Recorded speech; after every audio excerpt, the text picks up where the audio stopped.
Hello everyone, आज हम chapter 11 जीव और समष्टियां इस चैप्टर के ऑब्जेक्टिव क्वेश्चन की प्रैक्टिस करने वाले हैं।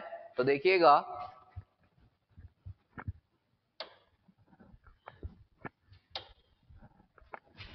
दिया हुआ है सबसे पहले पहला क्वेश्चन कि एक जाति विशेष के जीवों का समूह जो एक निश्चित समय में एक विशिष्ट भौगोलिक क्षेत्र में साथ साथ रहते हैं, वे क्या कहलाते हैं? क्या बोलेंगे उनको? ऑप्शन ए दे रखा है वेष्टि। वेष्टि का मतलब है कोई जीव, ठीक है। समष्टि, समष्टि होता है जीवों का समूह।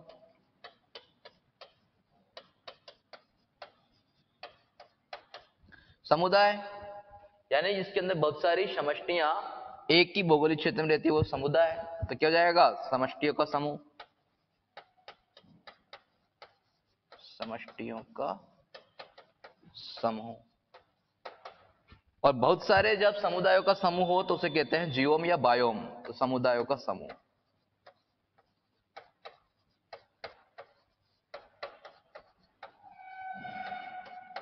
तो इसका आंसर हो जाएगा जीवों का समूह मतलब समष्टि। क्या बोलेंगे इसको?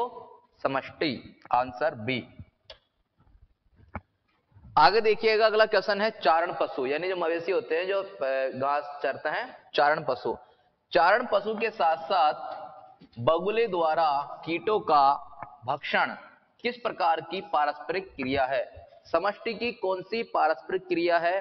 धनात्मक पारस्परिक क्रिया है या ऋणात्मक पारस्परिक क्रिया है, या उसका जो प्रकार है वो कौन सा है?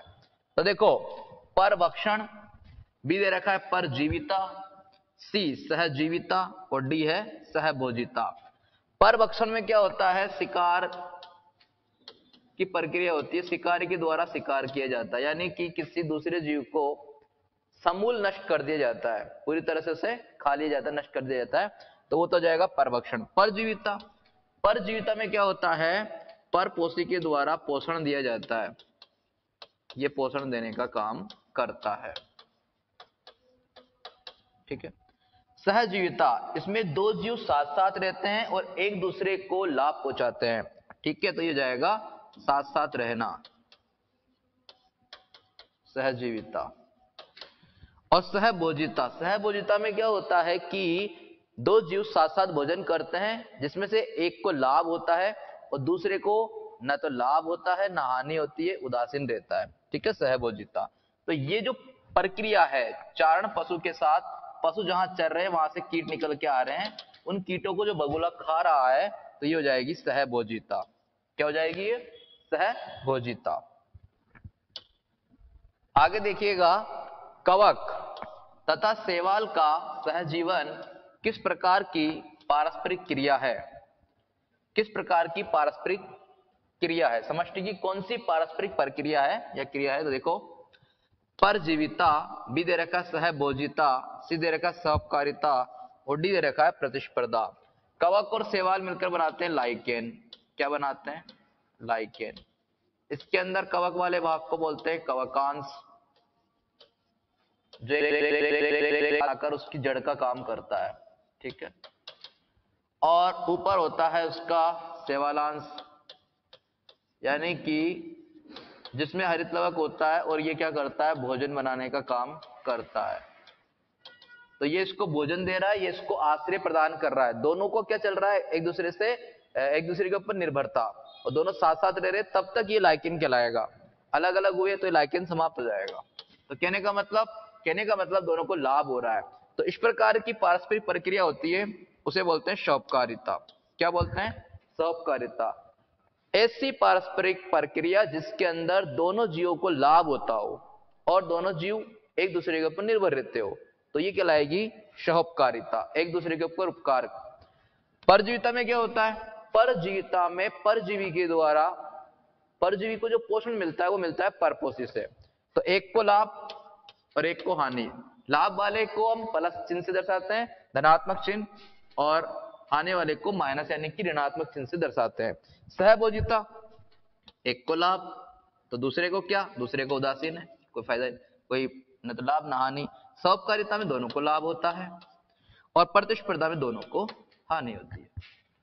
ठीक है, आगे देखिएगा। अगला क्वेश्चन है कि माइकोराइजा यानी कवक मूल, कवक मूल में कवक तथा पौधों की जड़ों के बीच समष्टि की कौन सी पारस्परिक क्रिया होती है? ए प्रतिस्पर्धा, बी परजीविता, सी सौपकारिता और डी है परभक्षण। जब कोई पौधा है, पौधे की जो जड़ है, जड़ों में क्या है? कवक है, साथ में क्या है? कवक। ठीक है, इधर क्या है? ये जड़। जड़ और कवक के बीच जो संबंध है उसमें क्या होगा? जड़ के द्वारा इन कवकों को मिल रहा है आश्रय, और कवक क्या करता है? इसको पोषक तत्व उपलब्ध कराता है। तो इस प्रकार से दोनों के बीच क्या है? एक दूसरे को लाभ पहुंचाने की प्रक्रिया, तो इसे बोलेंगे सौपकारिता। ठीक है, तो ये हो जाएगा। माइकोराइजा में क्या होती है? सौपकारिता। आगे देखिए, कोयल अपने अंडे कौवे के घोंसले में छोड़ देती है तथा कौवा उन्हें अपने अंडे समझकर सेता है। यह समष्टि की कौन सी पारस्परिक प्रक्रिया है? होता क्या है कि कोयल अपना जो घोंसला बनाने का स्वभाव है वो खो चुकी है, तो वो क्या करती है? डायरेक्ट जो अंडे देती है वो कौवे के घोंसले में दे देती है। तो उससे क्या होता है? कौवे को लगता है ये मेरे अंडे हैं और वो उनको सेता रहता है। तो ये कौन सी प्रक्रिया है? पारस्परिक प्रक्रिया कौन सी है? देखो, ए अंतःपरजीविता, नहीं। बाह्य परजीविता, नहीं। अंड परजीविता। क्या होगी ये? इसे बोलते हैं, इस प्रकार की पारस्परिक प्रक्रिया को अंड परजीविता। आगे देखिएगा, मनुष्य पर जुएं, मनुष्य के सिर में जो जुएं होती है, और कुत्तों पर चिंचिड़ियां, जो छोटे छोटे कीट चिपके होते हैं कुत्तों के शरीर पर, चिंचिड़ियां का पाया जाना किस प्रकार की पारस्परिक क्रिया है? समष्टि की कौन सी पारस्परिक प्रक्रिया होगी? Option A अंतःपरजीविता। अंतःपरजीविता में तो क्या होता है? परजीवी शरीर के अंदर रहकर पोषण प्राप्त करता है। बाह्य परजीविता, बाह्य परजीविता में जो परजीवी है वो परपोषी के बाह्य सतह यानी शरीर से पोषण प्राप्त करता है। और सी है अंड परजीविता। तो यहां पे हो जाएगा बी बाह्य परजीविता। क्यों? क्योंकि बाहरी सतह से पोषण प्राप्त किया जा रहा है। आगे देखिएगा, बैल और उसकी पीठ पर रहने वाले कछुए के बीच समष्टि की कौन सी पारस्परिक क्रिया है? ए सहभोजिता, बी सौपकारिता, सी परजीविता और डी उपरोक्त सभी। तो देखो, वहल जो होती है, वहल मछली, ठीक है, इस वहल के क्या होंगे? शरीर पर चिपके होते हैं कछुए, साथ में रहते हैं। वहल का शरीर काफी बड़ा होता है, विशाल होता है, तो उसमें बहुत सारे कछुए वगैरह अपना आश्रय प्राप्त करके साथ साथ चलते हैं और भोजन प्राप्त करते हैं। तो इससे वहल को तो कोई फायदा ही नहीं है, न लाभ है न हानि है, ये तो उदासीन है। तो जब एक को लाभ हो और दूसरे का उदासीन हो तो इसे बोलते हैं सहभोजिता। क्या हो जाएगी? यह सहभोजिता। आगे देखिएगा, आम के पेड़, आम के पेड़, आम के पेड़ और उस पर उगने वाले अधिपादप अमर बेल के बीच किस प्रकार की पारस्परिक क्रिया है? साथ में क्या होते हैं? इस पर शाखाओं पर छोटे छोटे पौधे उग जाते हैं। ठीक है, परजीवी पादप, अधिपादप। तो इसको क्या बोलेंगे? इस प्रकार की पारस्परिक प्रक्रिया को क्या बोलेंगे? ए परजीविता बोलेंगे क्या, बी सहजीविता, सी सौपकारिता और डी सहभोजिता। अब ये पेड़ जो है इन छोटे छोटे पौधों को पोषण देगा, तो पोषण देने वाला क्या कहलाता है? ये तो जाएगा परपोषी, और जो पोषण ले रहे हैं वो क्या हो जाएंगे? परजीवी। तो इस प्रकार एक को तो हो रहा है लाभ और एक को क्या हो रही है? हानि। और ये किसको दर्शाता है? परजीविता को। किसको दर्शाता है ये? इस प्रकार की पारस्परिक प्रक्रिया परजीविता को दर्शाता है। आगे देखिएगा, निम्न में से कौन सा कारक समष्टि घनत्व को कम करने के लिए उत्तरदायी है? समष्टि का घनत्व घटे इसके लिए कौन जिम्मेदार है? ऑप्शन ए मृत्यु दर, ऑप्शन बी उत्प्रवासन, ऑप्शन सी दोनों, और ऑप्शन डी इनमें से कोई नहीं। तो देखिए, मृत्यु दर और उत्प्रवासन, इन दोनों ही केस में किसी भी समष्टि का घनत्व घटता है, तो ये दोनों ही क्या है? जिम्मेदार है। इन दोनों के द्वारा समष्टि का घनत्व क्या होता है? घटता है।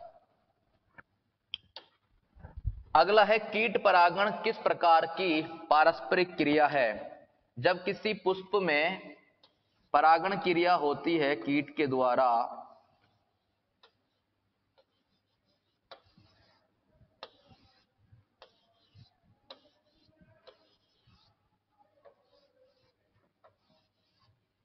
ठीक है, तो यहां पर कीट के द्वारा जो परागण हो रहा है, तो इसमें क्या हो रहा है कि कीट को तो यहां से मकरंद की प्राप्ति होती है, मकरंद या कह दीजिए पराग कण जो होते हैं, खाने योग्य जो पराग कण है, तो भोजन प्राप्त होता है कीटों को, मकरंद प्राप्त होती है, ठीक है, तो कीटों का तो फायदा है।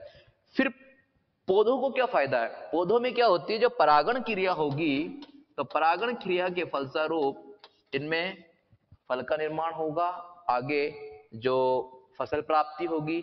तो पौधों में क्या होता है, जनन की प्रक्रिया इनके द्वारा हो रही है, परागण के बाद निषेचन हो रहा है। तो पौधों को फायदा है, कीटों को फायदा है, दोनों को एक दूसरे से फायदा है, दोनों की एक दूसरे पे क्या है, निर्भरता है, एक दूसरे को लाभ पहुंचा रहे हैं। तो जब दोनों को लाभ हो तो इसे दर्शाते प्लस प्लस, और ये कहलाता है सहोपकारिता। क्या कहलाता है ये, सहोपकारिता। जबकि अगर यदि एक को ही लाभ होता, दूसरे को लाभ नहीं होता, उदासीन होता, तो वो कहलाता सहभोजिता। और यदि मान लीजिए दोनों को ही माइनस माइनस यदि हानि होती तो प्रतिस्पर्धा, और यदि एक को लाभ और एक को हानि होती तो इसे कहते हैं परजीविता।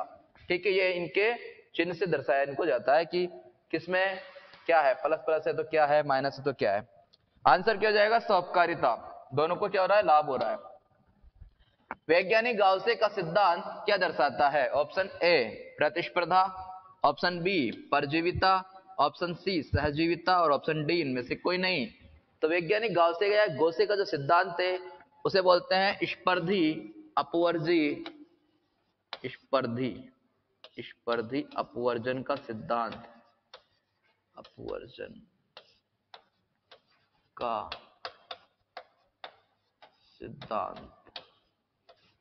ठीक है, क्या होता है कि जब किन्हीं जीवों की एक ही आवास में रहने वाले या एक ही क्षेत्र में रहने वाले जीवों की आवश्यकता समान हो, तो भोजन जनन आवास को लेकर उनमें संघर्ष हो सकता है। तो वहां पर क्या होगा, समान आवश्यकता होने के कारण संसाधन के विभाजन को लेकर संघर्ष होगा, तो उसमें शक्तिशाली जो जीव जाति होगी वो कमजोर जीव जाति को विस्थापित कर देगी। तो इस प्रकार क्या होता है, इन दोनों के बीच कंपटीशन होने लगता है, प्रतिस्पर्धा होने लगती है। इसी को बोलते हैं प्रतिस्पर्धा का नियम या वैज्ञानिक गाउसे का स्पर्धी अपवर्जन का सिद्धांत। तो किसके लिए है ये, प्रतिस्पर्धा के लिए। और प्रतिस्पर्धा को दर्शाते हैं माइनस माइनस, यानी संघर्ष है दोनों के बीच। आगे देखिएगा, निम्न में से कौन सी रक्षा विधि जीवों में परभक्षण से बचने के लिए होती है, परभक्षण से बचाती है, कौन सी रक्षा विधि है, ऑप्शन ए छद्मावरण, यानी कि कीटों का वातावरण के अनुसार अपना रंग बदल लेना, छद्मावरण मिमिक्री। हानिकारक रसायन, कुछ पेड़ पौधे जीव जंतु ऐसे होते हैं जो हानिकारक रसायन स्रावित करते हैं, जिससे क्या उनकी सुरक्षा होती है। अरुचिकर स्वाद, जैसे मोनार्क तितली में क्या होता है, उसका स्वाद एक विशेष गंध वाला होता है, तो उससे कीट दूर भाग, मतलब और जो बड़े जीव है वो उनको दूर भगाती है, वो विशेष गंध उनको अरुचिकर स्वाद पैदा करती है। उपरोक्त सभी, तो आंसर हो जाएगा उपरोक्त सभी। अब देखिएगा आगे, समुद्री एनीमोन और उसके स्पर्शकों के बीच रहने वाली क्लाउन मछलियां किस प्रकार की पारस्परिक क्रिया को दर्शाती है ना। एक बड़ी मछली है समुद्री एनीमोन, और इसके साथ इसके जो स्पर्शक होते हैं, स्पर्शकों में क्या होती है, छोटी छोटी क्लाउन मछलियां होती है। तो इस प्रकार की पारस्परिक क्रिया क्या दर्शाती है, ए सहभोजिता, बी सहोपकारिता, सी परजीविता, और डी उपरोक्त सभी। देखो ये पोषण तो देगी नहीं, ये क्या करती है, छोटी छोटी मछलियां जहां जहां ये चलती है उसके साथ साथ जाती है और खुद का भोजन अपना प्राप्त करती रहती है। तो इसको क्या हो रहा है, लाभ हो रहा है, किसको, छोटी छोटी मछलियों को। लेकिन एक को लाभ है, दूसरा क्या है, जीरो, तो लाभ यानी प्लस और जीरो, तो क्या कहलाएगी ये, सहभोजिता। क्या कहलाएगी, सहभोजिता। दोनों को लाभ होता तो सहोपकारिता, ठीक है, दोनों को हानि होती तो प्रतिस्पर्धा, एक को लाभ एक को हानि होती तो परजीविता। आगे देखो, असीमित संसाधन के साथ समष्टि की अबाधित वृद्धि क्या दर्शाती है, ए चरघातांकी वृद्धि, बी संभार तंत्र वृद्धि, सी दोनों और डी इनमें से कोई नहीं। जब आपने वृद्धि प्रतिरूप पढ़े थे तो दो प्रकार की वृद्धि पढ़ी थी, जे और एस। चरघातांक की वृद्धि में क्या होता है, ऐसे प्राप्त होता है, जो ग्राफ प्राप्त होता है वो ऐसे होता है। तो ये तो है चरघातांक की वृद्धि, जबकि संभार तंत्र वृद्धि में ऐसे प्राप्त होता है, यानी कि इस प्रकार का आरेख प्राप्त होता है। ठीक है भाई। तो ये जो होगा असीमित संसाधन के साथ समष्टि की अबाधित वृद्धि यानी कि तीव्र वृद्धि, ये हो जाएगा चरघातांक की वृद्धि। क्या कहलाएगा ये, चरघातांक की वृद्धि। संभार तंत्र वृद्धि की प्रतिरूप में किस प्रकार का आरेख प्राप्त होता है, तो अभी भी बताया मैंने, कौन सा हो जाएगा, एश। इस प्रकार का ये एश प्रतिरूप प्राप्त होता है, एस आकार। आंसर क्या जाएगा, बी, एस आकार का, है ना, ये ऐसे। ठीक है भाई, ऐसे। एक जाति का नीके, जो नीके एक शब्द है, ठीक है, तो यह शब्द किससे संबंधित है। ऑप्शन ए दे रखा है किसी जीव का निश्चित स्थान, ऑप्शन बी किसी जीव का विशेष कार्य, ऑप्शन सी किसी जीव की प्रतिरोधक क्षमता, और ऑप्शन डी उपरोक्त सभी।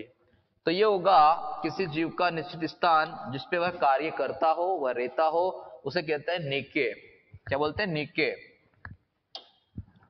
अगला क्वेश्चन है कि एक ही क्षेत्र में रहने वाले पौधे तथा जंतु क्या बनाते हैं, क्या बनाते हैं, ए जैव समुदाय, बी इकोटोन, सी बायोम, और डी है वेष्टि। तो ये बनाते हैं साहब जैव समुदाय। ठीक है, पौधे तथा जंतु क्या बनाते हैं, जैव समुदाय। आगे देखो, दो जीव जातियां जो एक दूसरे के बिना नहीं रह सकती, इस प्रकार की पारस्परिक क्रिया क्या कहलाती है, ए प्रतिस्पर्धा, बी सहजीविता, सी परजीविता, और डी इनमें से कोई नहीं। दो जीव जाति एक दूसरे के बिना नहीं रह सकती, मतलब साथ साथ रहती है, तो साथ साथ रहने को क्या बोलते हैं, सहजीविता। क्या हो जाएगा आंसर, सहजीविता। अब देखिए, ऑफ्रिस नामक आर्किड परागण क्रिया के लिए किसका सहारा लेती है, ए लैंगिक कपट का, बी अलैंगिक कपट का, सी कायिक कपट का, और डी उपरोक्त सभी। होता क्या है, इस पौधे में जो फूल होते हैं, वो फूल क्या होगा, वो फूल इस प्रकार की स्थिति में होता है कि ऐसा लगता है जैसे कोई मादा मक्खी हो। क्या हो, मादा मक्खी। तो नर मक्खी क्या होती है, आकर इससे जनन करती है, तो इसको बोलते हैं लैंगिक कपट। क्या बोलते हैं, लैंगिक कपट, कपट यानी कि कूट मैथुन। ठीक है, मिथ्या मैथुन कह दीजिए। तो इस प्रकार की प्रक्रिया होती है लैंगिक कपट। इसके द्वारा क्या होता है, इस पुष्प में परागण क्रिया हो जाती है। ठीक है, क्या जाती है, परागण क्रिया। आगे देखिए, निम्न में से समष्टि की प्रतिस्पर्धा नामक पारस्परिक प्रक्रिया में होता है। प्रतिस्पर्धा में होता क्या है, ए लाभ तथा लाभ यानी प्लस और प्लस, ऐसा होता है क्या, बी लाभ तथा हानि प्लस और माइनस, सी हानि तथा हानि माइनस और माइनस, और डी इनमें से कोई नहीं। तो देखो, प्रतिस्पर्धा में क्या होता है, माइनस और माइनस, हानि और हानि। क्यों, क्योंकि दोनों जीव जातियों के बीच संघर्ष होता है, तो क्या बोलते हैं इसको, माइनस माइनस, हानि तथा हानि। चरघातांक की वृद्धि समीकरण एन टी बराबर एन जीरो और e की घात आर टी। ठीक है, में e क्या दर्शाता है, तो e क्या दर्शाता है, E4 होता है प्राकृतिक लघु गुणक का आधार। E बराबर अपन बोलते हैं प्राकृतिक लघु गुणक का आधार बराबर E। और आगे देखिएगा, वृद्धि की प्रक्रिया अधिकतम कब होती है, कब होती है, लौह प्रावस्था में, बी पश्चता प्रावस्था में, सी जीर्णता प्रावस्था में, और डी प्रसुप्ति प्रावस्था में। तो वृद्धि की अधिकतम जो प्रक्रिया है वो होती है लौह प्रावस्था। किसमें होगी, लौह फेज में होगी। ठीक है, लौह फेज में अधिकतम वृद्धि होती है। क्वेश्चन नंबर 23, सुस्पष्ट ऊर्ध्वाधर स्तरों से अपनी लंबाई के अनुसार व्यवस्थित पादपों की उपस्थिति सबसे अच्छी कहां देखी जा सकती है। ऑप्शन ए उष्ण कटिबंधीय सवाना वन में, ऑप्शन बी उष्ण कटिबंधीय वर्षा वन में, ऑप्शन सी घास भूमि में, और ऑप्शन डी शीतोष्ण भूमि में। तो ये जो देखी जाती है वो देखी जाती है उष्ण कटिबंधीय वर्षा वन में। ठीक है, उष्ण कटिबंधीय वर्षा वन में सबसे अच्छी उसकी जो है क्या बोलते हैं ग्रोथ देखी जाती है। आगे देखिएगा अगला क्वेश्चन, विशिष्ट श्वसन मूलों को उत्पन्न करने वाले तथा सजीव प्रजक्ता दर्शाने वाले पादप निम्न में से किससे संबंधित है। होता क्या है, जब पौधे में फल आ गया, उसी फल से जो बीज है वो बीज पौधे में ही, यानी पौधे में ही फल है, फल में बीज है, पौधे में लगा हुआ फल उसी के बीज अगर उस समय अंकुरित हो जाते हैं तो उसे कहते हैं सजीव प्रजक्ता। क्या बोलते हैं, सजीव प्रजक्ता। तो देखिएगा ऐसे पौधे किस आवास से संबंधित है, ए समोद्भिद, नहीं, लवणोद्भिद। किससे संबंधित है ये, लवणोद्भिद। ज्यादातर लवणोद्भिद पौधे ऐसे होते हैं जिनमें ये सजीव प्रजक्ता पाई जाती है, तो आंसर हो जाएगा लवणोद्भिद। अब देखिएगा अगला क्वेश्चन, एक समान जलवायु में रहने वाले जैव क्या कहते हैं, एक समान जलवायु में रहने वाले जैव समुदाय। ऑप्शन ए जीवोम, ऑप्शन बी जीवमंडल, ऑप्शन सी समष्टि और ऑप्शन डी उपरोक्त सभी। तो आंसर हो जाएगा जीवोम। क्या हो जाएगा, जीवोम। जीवोम इसी को कहते हैं जैव समुदायों का समूह। सौपकारिता को दर्शाता है, कौन सा चिन्ह दर्शाएगा, प्लस प्लस। क्या दोनों को लाभ हो रहा है क्या, हाँ, तो फिर ये प्लस प्लस वाला ही सौपकारिता को दर्शाएगा। प्लस माइनस ये किसको दर्शाता है, ये दर्शाता है साहब पर जीविता को, परजीविता को। और ये दर्शाता है माइनस माइनस प्रतिस्पर्धा को, प्रतिस्पर्धा। प्लस जीरो ये किसको दर्शाएगा, ये दर्शाएगा सहभोजिता, सहभोजिता को। ठीक है, आगे देखो, फलीदार पौधों तथा राइजोबियम जीवाणु का संबंध क्या दर्शाता है। जो फली वाले पौधे होते हैं, लेग्यूमिनोसी कुल के पौधे, उनकी जड़ में, जहां पौधा होता है उसकी जड़ में साथ में क्या होता है, राइजोबियम जीवाणु होते हैं। उनकी जो ग्रंथिनुमा संरचना होती है, ग्रंथि संरचना, तो साथ में जीवाणु होगा तो दोनों साथ साथ है। तो देखो प्रतिस्पर्धा, सहजीविता, परजीविता और उपरोक्त सभी साथ साथ रहने वाले ऐसे जीव कहलाते हैं सहजीवी। तो सहजीविता इसका आंसर होगा, जिसमें क्या होता है, दोनों को लाभ होता है। जीवाणु के द्वारा क्या होता है, नाइट्रोजन स्थिरीकरण करके नाइट्रोजन प्रदान की जाती है, और फलीदार पौधे क्या उसको आश्रय प्रदान कर रहे हैं। तो दोनों साथ साथ है, दोनों को एक दूसरे से क्या हो रहा है, लाभ हो रहा है, साथ साथ रह रहे हैं। साथ साथ रहने का मतलब सहजीविता है। किसी समष्टि के विभिन्न गुणों का अध्ययन क्या कहलाता है। Option A demography, option B population, option C ecosystem और ऑप्शन डी एनवायरनमेंट। तो इसका आंसर होगा डेमोग्राफी। क्या हो जाएगा, डेमोग्राफी। और अब है 29 क्वेश्चन, निम्न में से कीट बक्सी पौधे का उदाहरण है। Option A utricularia, option B drosera, option C nepenthes, option D उपरोक्त सभी। तो ये सभी के सभी क्या है, कीट बक्सी पादप या कीटाहारी पादप है। इसे हम विषमपोषी पौधे भी कहते हैं। ये हो जाएगा उपरोक्त सभी।